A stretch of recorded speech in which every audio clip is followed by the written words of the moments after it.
Okay. After this morning's drawing, this guy, and which was focusing on responsive mark making, basically. I saw this guy talking about atmosphere and how having atmosphere, creating the atmosphere within a drawing or a portrait or a whatever, was something that overrid the execution, if you like, and it got me thinking about this mood, capturing the mood thing, which is, I suppose, is atmosphere, the mood of the person, the mood of the environment. You could call that atmosphere. And so when I've just done this lesson tonight, and with the same kind of, it's about the marks, but it's not about the marks. It's about creating the mood. So the marks become a secondary factor, and as I'm doing it, I'm talking about the atmosphere of it, and almost like focusing on the atmosphere. And I think that if you're focusing on something like that, it becomes like an intention. And so the responsive thing is controlled and confined and focused, and good or bad, I don't know. I just think that you shouldn't really think about it. So and just let it happen. But I'm sure all those things come to bear, when you start to respond to a moody image. This is another moody image deliberately chosen to see how it works when I'm not really going to do either one or the other. I'm not going to do the mark thing. Well, I am going to do the mark thing because it's a natural state for me to just respond to something. But the idea that I'm going to try and focus on the mood of it is I'm not doing that. I just wanted to see what happens when I'm not considering the atmosphere. So we were in the lesson, we were thinking about the atmosphere and how to, without really drawing it as such, with very little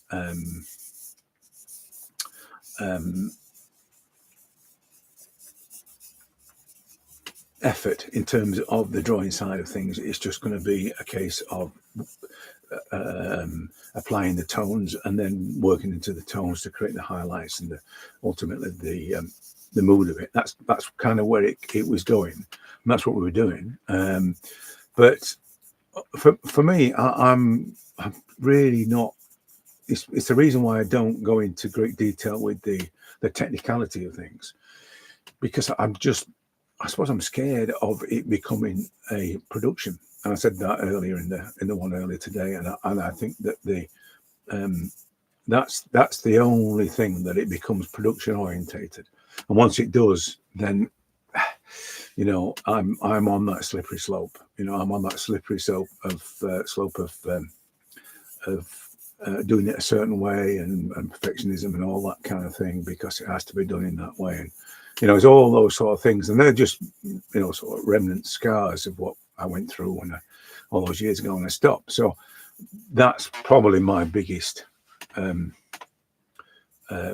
concern, and why, as I said, I don't really consider anything about what I'm doing as being a right or wrong way, or the only way, or anything. It's just me responding to a face, and really that's probably what's got me this far, that I haven't got embedded with any kind of specific technique other than a responsive technique, and not allowing the execution to become a dominant factor. And that, as I said, is probably the reason why I do so many, and I've done it, sort of relentlessly, and why I've grown so quickly, I think, as well, is because I'm not really equating any outcome to a particular method or process. I'm just doing it, and then in that respect, because I have this zero expectation thing, I can't fail. So if I can't fail, then I can't pay out and feel as though I wasted my time or whatever, whatever conclusion I might come to. So this thing about atmosphere, while it's a great thing, I think, to consider what happens and what is inevitably the assessment of what's happened and what's the outcome. I'm not sure that it's necessary to be that aware. I think it's this. I just seen a young woman do an amazing artist. She did paint some amazing portraits, but I've just seen her take a portrait she'd already done and then do something more to it. And in that very moment, she did more to it. She killed the portrait. There was just, and that's the thing that I worry about, this overthinking, the overworking kind of thing, because I think I have to rationalize or justify or whatever else. The marks are that like this because or whatever. I worry about that it will take away that, even if this is not right, even if things aren't in the right place, even if the size of things are all wrong and whatever. I'd rather that than it be something that I've shoehorned it into some kind of rationale. It's because I felt it was like this, so I did this, which is what this woman did to a portrait. And then concluded that it was better, which is fine. If she's concluding that, that's fine. But all I'm saying is that I don't want that to. I don't want to do that with mine. I don't want to do that with that. And I live with the initial consequences rather than try and make it something I think it ought to be. Yeah, that's the thing. But so this atmosphere thing, whilst it's and this chap was referring to Odd Nerdrum and how he created atmosphere. And my conclusion to that is that Odd Nerdrum is a storyteller, and stories need atmosphere, don't they? I mean, great stories will create an ambience, an atmosphere of whatever, terror or pleasure or whatever. It's how storytellers set the scene. So consequently, atmosphere is a big part of that, I would think. And whether he recognizes that or not, I'm pretty sure he does, and that's exactly why he does what he does. Although probably not as consciously as you might think. I think it's sort of in his bones, if you like. It's how he thinks and how he does it, and but to apply it, I'm about to set out and draw something with atmosphere. I don't know. I mean, we did that with that way I've just shown you, and I think it did result in atmosphere, but I didn't do anything more than I normally do, which was just to capture the emotion of the moment. But I did do less in terms of the execution side, so I'm not really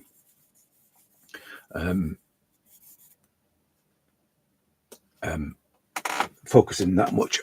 Mark making this morning was one focus, but there was no real focus on mark making in this one. It was more about how can I get that mood, that emotion, that atmosphere into that drawing.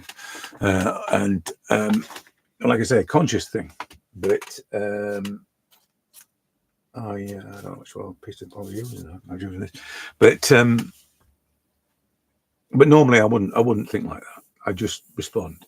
If I responded to and captured the atmosphere of the face, the location, the context, or whatever, then so be it. But it wasn't really it's never really like this. It's never really a conscious decision to do that. It's just all response. It's just that, and all this light starts to work here, and I'm sort of powering up all the tones and things. All that is just response. It's not really a conscious thing. I think there are many reasons why you would think like that, though. You would think, I'm going to focus on the atmosphere to create the atmosphere of the thing. I think that would be a good thing to do. Anything that takes you away from the idea that it's a production and that's what you're going to focus on, then I think that's a good thing. I think production is vital, but I don't think it's the thing you should focus on. I think you've got to see past that. You've got to be more as I say this morning, responsive.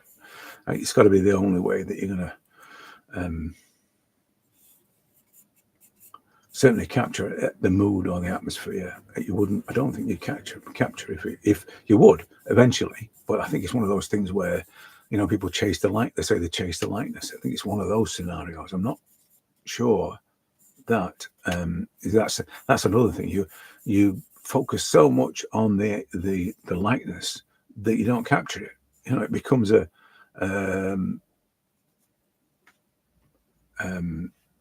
kind of anti-productive because you're focusing on it. It doesn't happen, and that again is one of those things that I try to avoid. I don't really want to get into the likeness kind of game, because it can be a completely negative effect. Because at what point do you decide whether you've caught the likeness? It's not one of those things. At what point do you decide whether or not it's good enough? At what point do you decide that it's in the style of, or your mark making is good enough, or whatever? There's those questions all the time. But I think if you don't think about those questions, if you're not aware of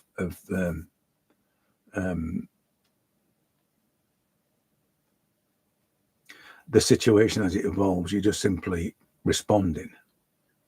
And somehow it's some kind of magic, I think, but somehow things just fall into place if you focus on what is really important. The bits that you see, in terms of priority, the bits that you see that are dominant, and you allow yourself to respond to those dominant things. I think that inevitably, and obviously, if you're connected to this thing and you feel that, you can feel the emotion in it, and you can empathize, as I said this morning. I think inevitably you're going to capture the likeness of it. It's one of those things, and that is probably following this life force directive.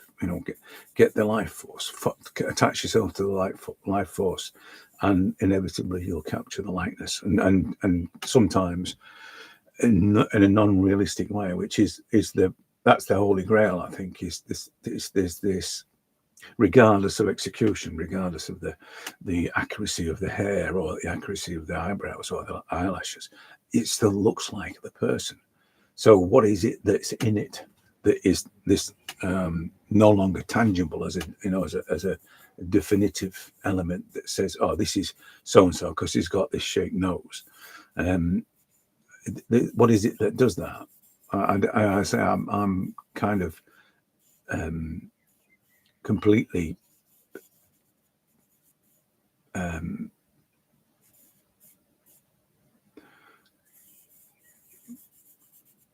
but at the mercy of my response. I'm not really doing any more than that. And sometimes I think about, and I'm just drawing those frown lines there, and I just think about, well, they're not very accurate, are they? But for some reason, it's doing what I need it to do, and as I'm looking at it and thinking, they're just miles off. Because I always have problems with multiple lines next to each other. I can never see them accurate enough to keep revisiting them, like the thing on the furrow lines on the forehead. I can never revisit them and get them accurate. So I kind of get them in the right sort of vicinity, but that's about it. But so this thing of the indefinable element that is truly the portrait, the face, the person's persona. That whilst ever I'm focused on things, it doesn't seem to want to be part of it, part of the portrait. It doesn't seem to be visible to me. I kind of get this complete block on it. It's not there. It's just a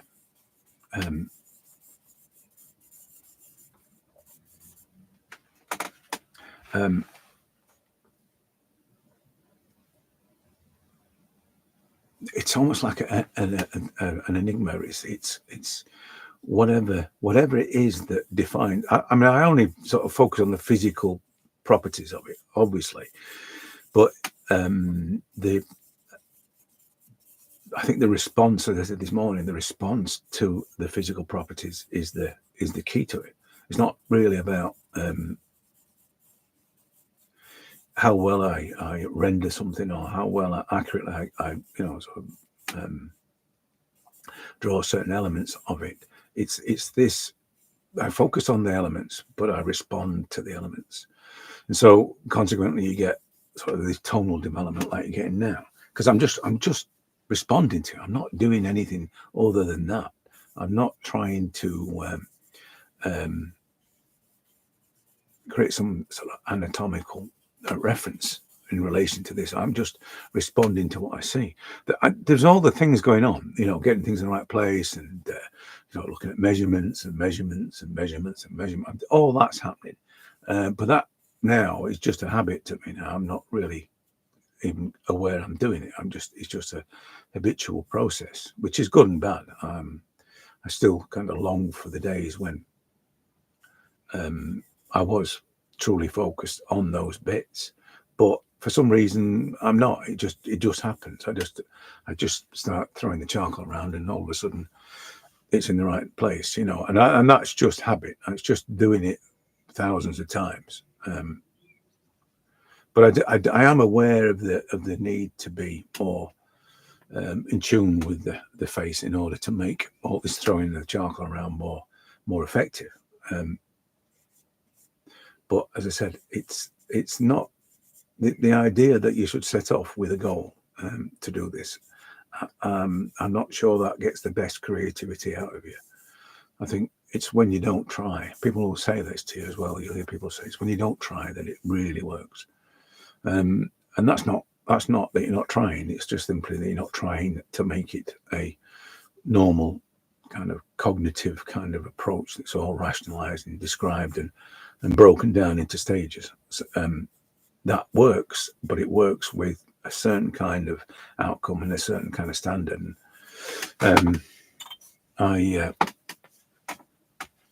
I find, from my point of view, I find that a little bit difficult to do. I can't do the this is why I'm making these marks kind of thing. And if I do this way and I do this that way, look what happens. I can't do that either. And here's a great way to make a nose look like a nose. Can't do any of that.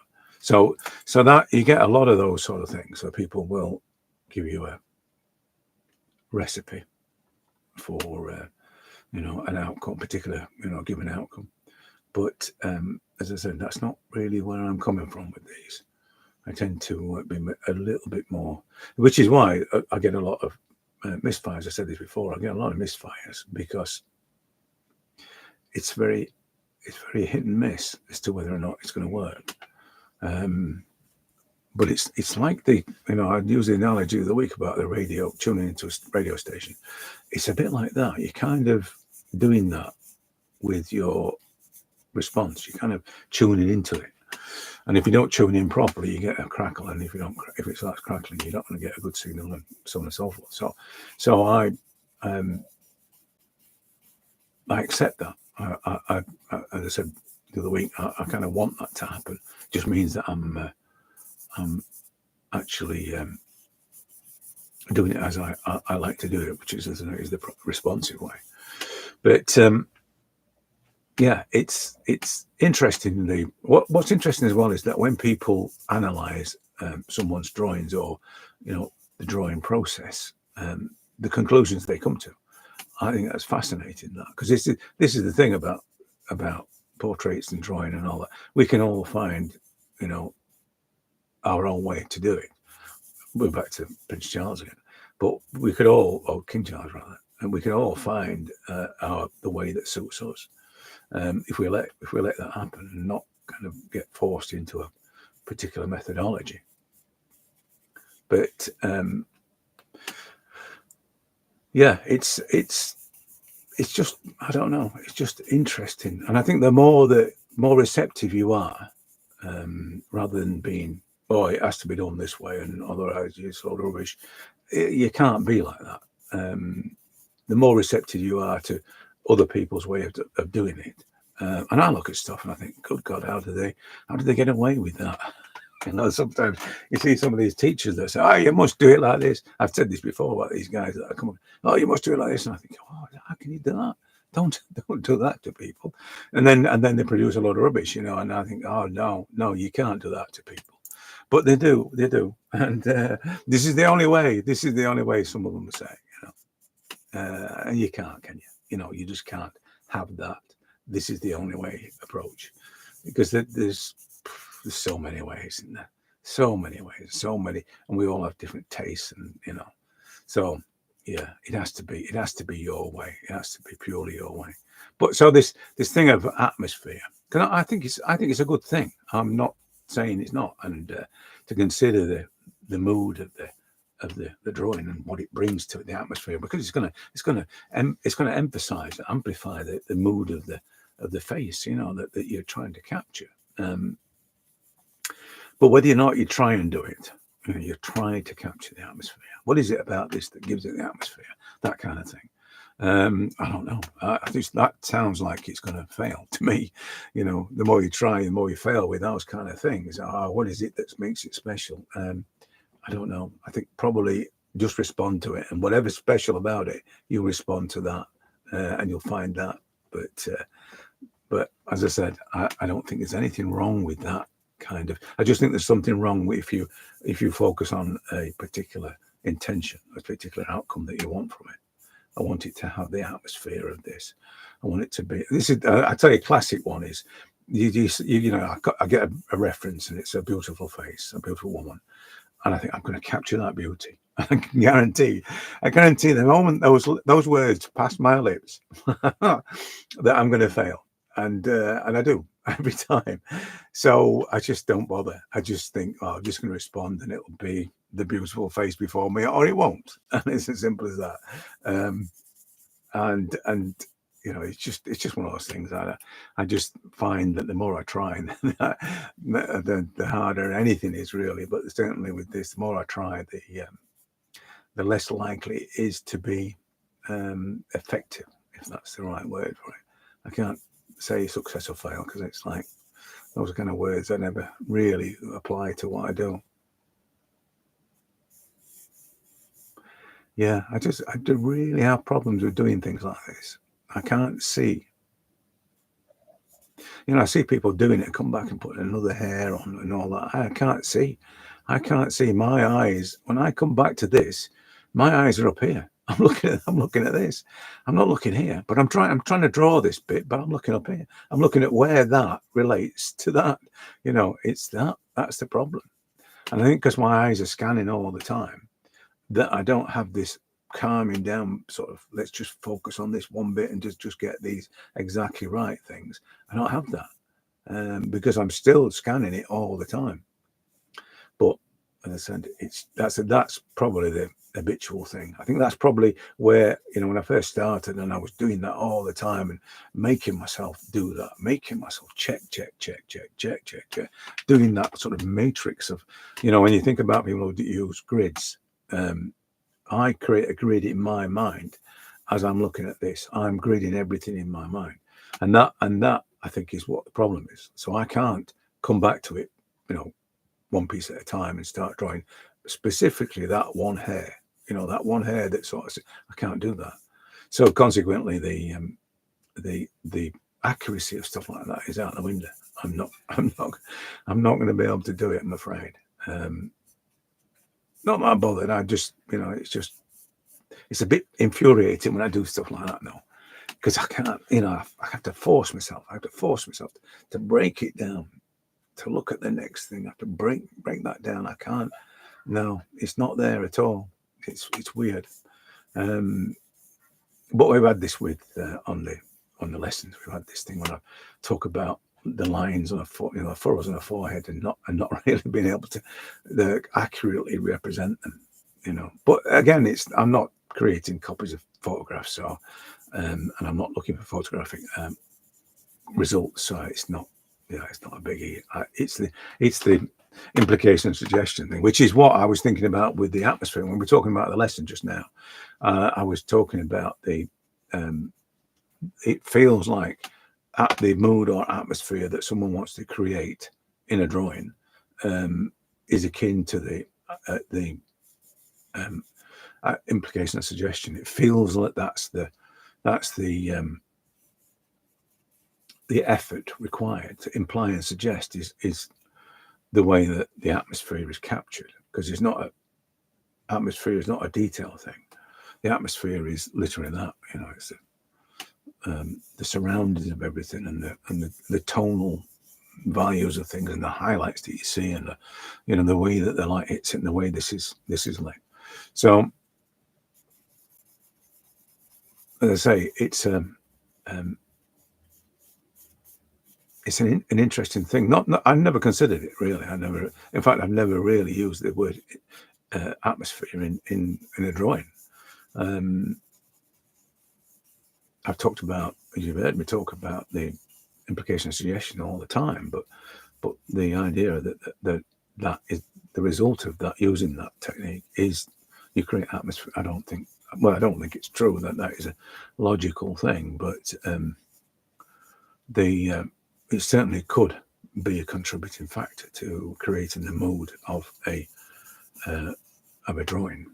That it would be, you can see now as the lights, the tones start to develop, which is what happened with this morning's on the in I was early stages when it was about mark making, and I was trying to create the eye, for instance. But as the eye developed, as the tones developed on this one, for instance, you can see that the marks become even more vague.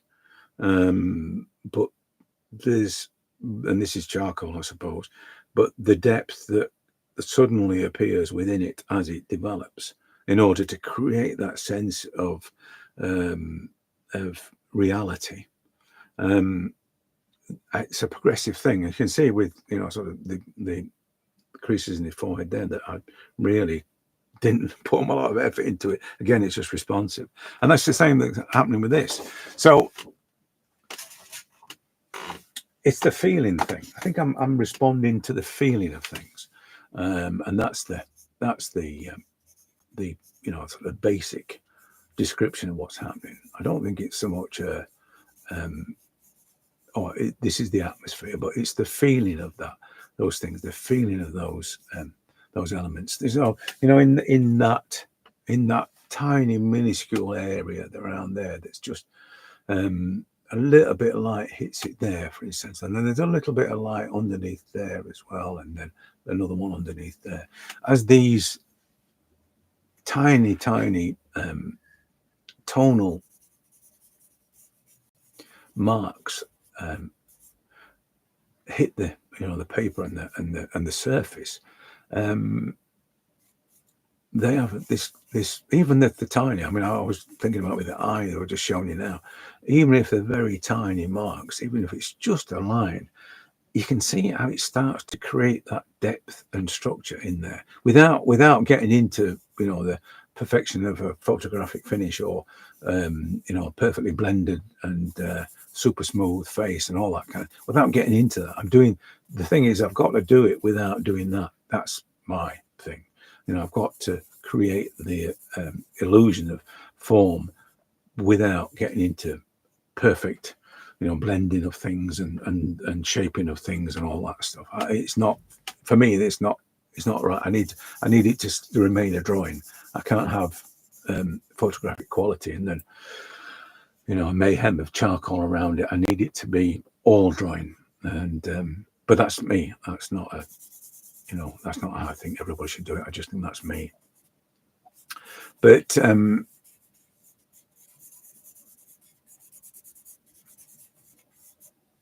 I think that the idea that there is something beyond, because what this guy said was that it was something about capturing images rather than drawing, or something like that. I don't know.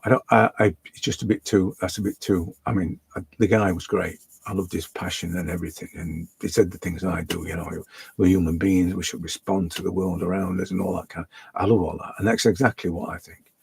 But when it's analysis of something. I'm not sure. I can't really get into that. It's one of those I like it or I don't kind of scenarios, and I think that's how generally we should be anyway. But I just like things that are pure and honest and not contrived and or deliberate or overworked, or sort of. It just has to be pure and honest. I think we can see that in anything, a painting or anything, pure and honest creative intention is probably the most visible part of it. You'll just connect with that straight away when you see work that it might not be drawn properly or painted properly or rendered properly or whatever, but it speaks to you. And I think that when it does that, that's when the artist is really at their full power, when they can do that, which is not, it's not, doesn't happen a lot. It does, it does happen, but I see like professional portrait artists, and it just looks like production to me. I can't see, and and tricks. I can't see really good honesty in it. I can't see really pure honesty in it. So, which is for me, as I say, it's far and few between, and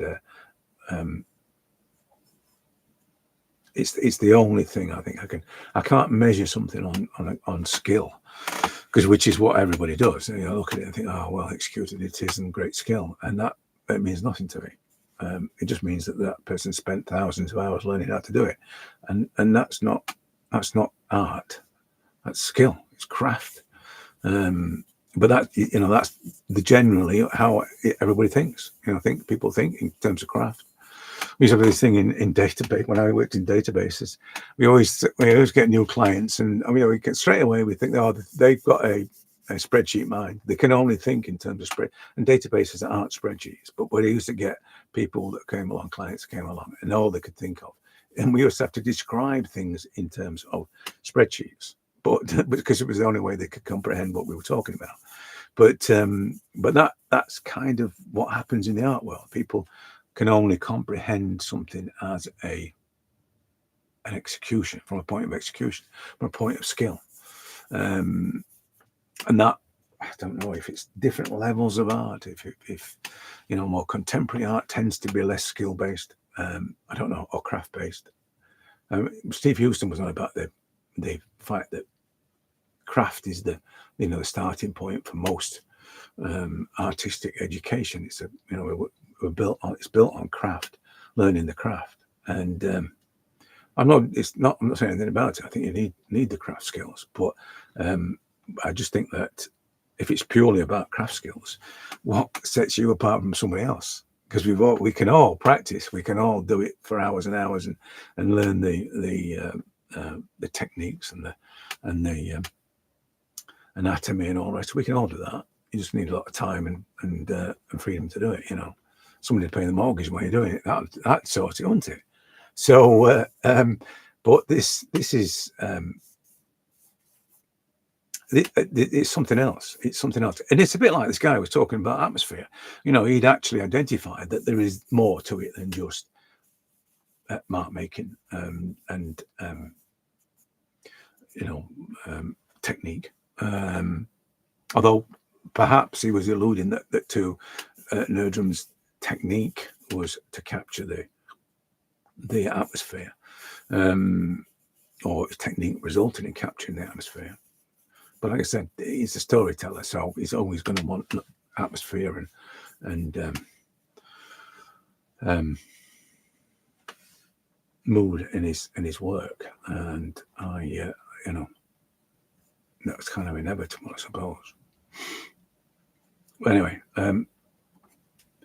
so these, as you can see now, as this steps up and the tones start to align, and one of the things is that once you start aligning the tones and getting the balance right and tweaking them and pushing them around a bit, and like this guy said this morning, sculpting the charcoal, once that starts to happen, the thing starts, you can see it start to shape, and then ultimately you're going to get the mood in it, and the atmosphere. But I just think the atmosphere might be, from my point of view, a little bit more to do with the placement of, that, like that one, in order to create a certain kind of density, a certain kind of intensity rather. There had to be, it was up against a wine bar or something. There were bottles in the background, but there had to be a background on it to give it the atmosphere, if you know what I mean, because it would then elevate the mood, of the face. So that's one of the issues. I mean, this one may well have charcoal on the background there just to force that edge, but for me, it's always, and there's the ones you've seen me do over the weekend, and the ones where the girl against the railings, or there's a few. There was one girl sat in a chair and all that. It was that created the context, and in turn, I thought that was atmosphere. That's what I perceived to be the atmosphere of the piece, which was in this ornate, sat in this ornate chair with winged back and all that kind of thing. So that's what I would consider to be the atmosphere of something, not necessarily the face, but as I say, I'm neither one way or the other, really. I just like to I like the thing to have the feeling of the piece. You can't help but try to capture the mood and the emotion in the face, and that's for me what the goal is, I suppose. But that's just a response. It's not a definition of what I'm going to do. It's just, right, I'm going to respond to this, and if I respond in such a way that it amplifies or captures the mood and suppose that the atmosphere, then that's so be it. But that's not my primary goal. It's just simply to respond. As I said this morning, that's everything is about response. Everything's about response. I mean, normally people will just say with portraits, everything's about relationships, and it is, in a technical kind of production kind of way. But for me, everything's about response, because the relationships of elements is connected, inevitably connected to the whole, and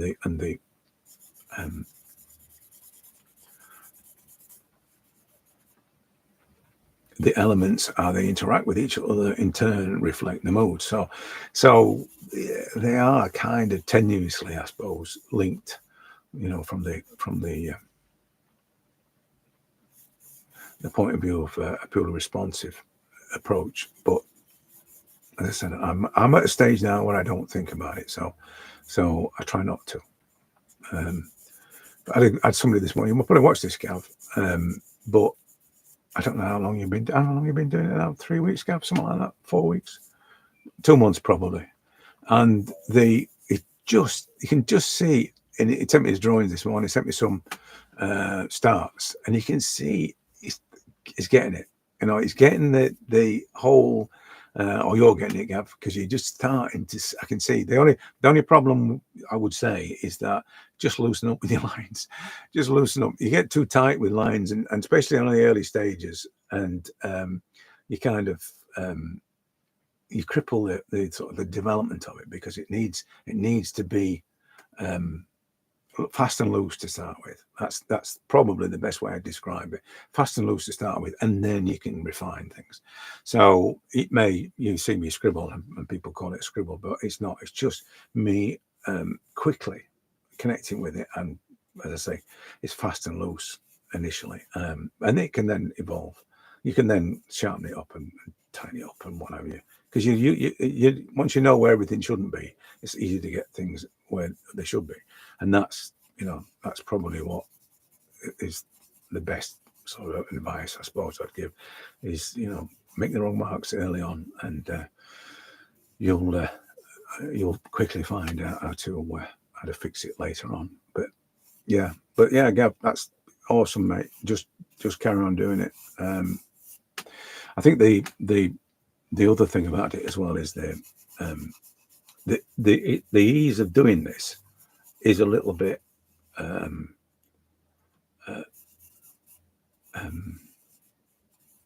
confusing. The the way that you can quickly get to a point where it's drawable, quickly, where, yeah, if I just take that a bit further, I can actually work with that.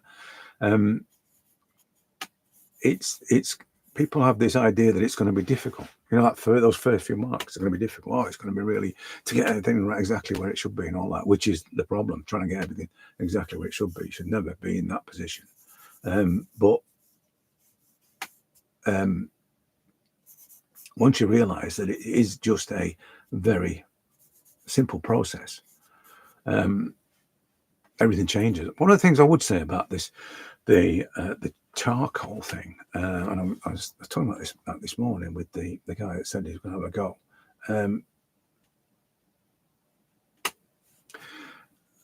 The technique thing, people talk about the using charcoal, how to draw with charcoal, they'll say. And well, you should be able to draw with anything. You don't have to just draw with charcoal. It's the same kind of approach. Nothing different. Well, there's a lot of different. The way that the medium works is completely different. But drawing, that's getting things in the right place kind of drawing, is no different whether you're using a charcoal or a pencil. The difference is when it becomes about identifying forms and creating tones and all the rest of it, then obviously there is massive difference. But in the early stages, you can do exactly the same, whether it's pencil, crayons, whatever it is. And then, as I said, you take it from there.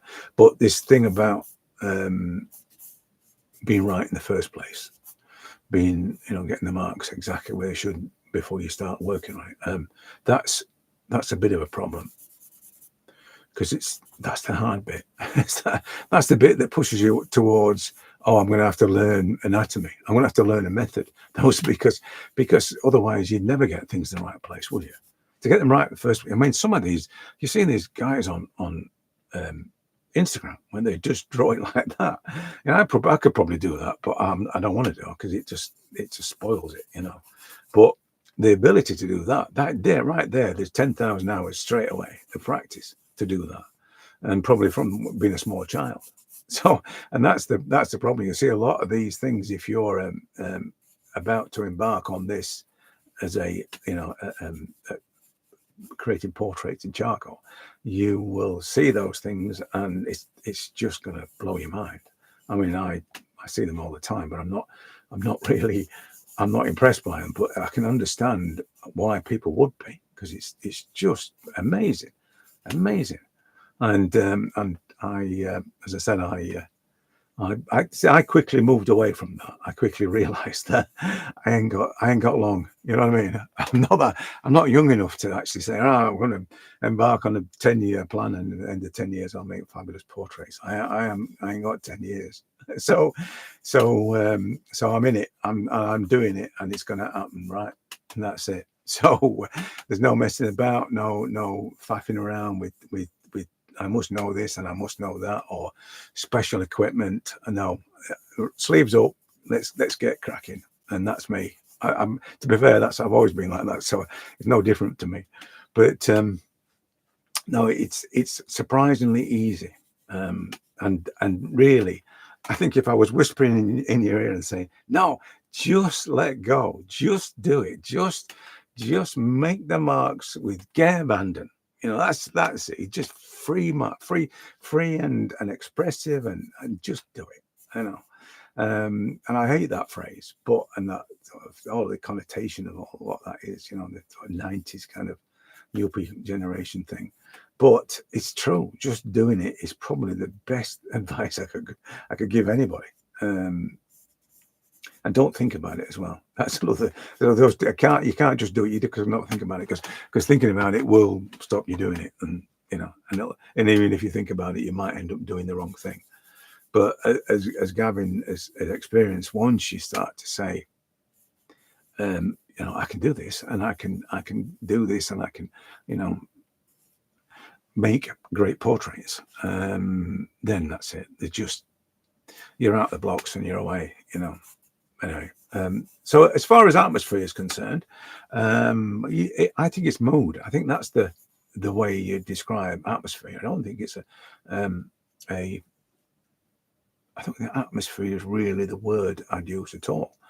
I think it's more, as I say, more of a mood thing, because you're capturing the emotion of somebody. It's not the atmosphere, really is a place or a location or something. I don't think atmosphere is the right word at all now I come to think about it. I think it's probably, I mean, I've just done a lesson about it, and now I've just done this, how long we talk, 44 minutes talking about it. And my conclusion is that it's not about atmosphere, it's actually about the mood that you're trying to create. Because that's this guy's persona and everything. That's the mood. So anyway, right, I'm just about done with this.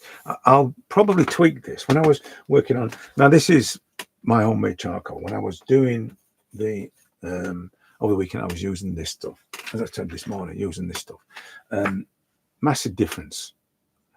The primary difference is this ability to make marks with no effort, to actually let it glide across the surface, and it makes no effort.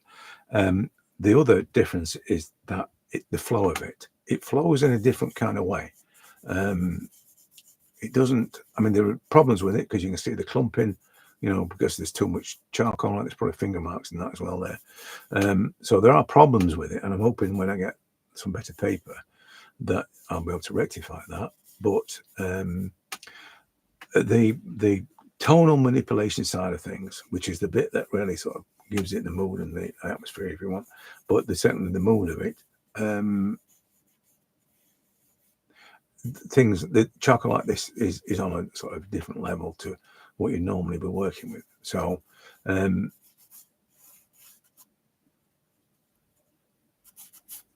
I probably spend, after drawing something, this needs sharpening, but after drawing something, I probably spend, you know, you saw me do this morning, but I probably spend another hour on that to make it do those things. But those things around there where there's marks in wrong directions and just a kind of collage of mark making that's in there, for me, that's really the, you know, the objective, the thing that makes it sparkle. You can just do a normal kind of, and we'll smooth it all out and everything else, and blend everything within an inch of its life, and you don't get the sparkle. You don't get this sparkle that's in there. You get a blended replica of a face. So again, it's like, I know it's personal choice. I know it's, you know, it's the way I see things and everything else. But for me, that's the thing. He doesn't sparkle. He hasn't got those kind of unique marks within it. Then, in a way, I think it's failed. I don't think, because they're only. I mean, I know they're responding to the, you know, the face, but they are the bits that really bring it to life, because they're not. They're as I say, they sparkle. Anyway, I'll leave it to that, and as I'll probably spend another, what time is it? Another hour on it, maybe. And then if you're on the socials, you'll see I'll put all three on the socials, and you see what I mean about the chasing the atmosphere thing, the mood thing, and the marks. And in that one in particular, that one in this morning, you'll see how the marks have evolved and how they bring, as I say, they bring the sparkle. Right, I'll catch you in the next one.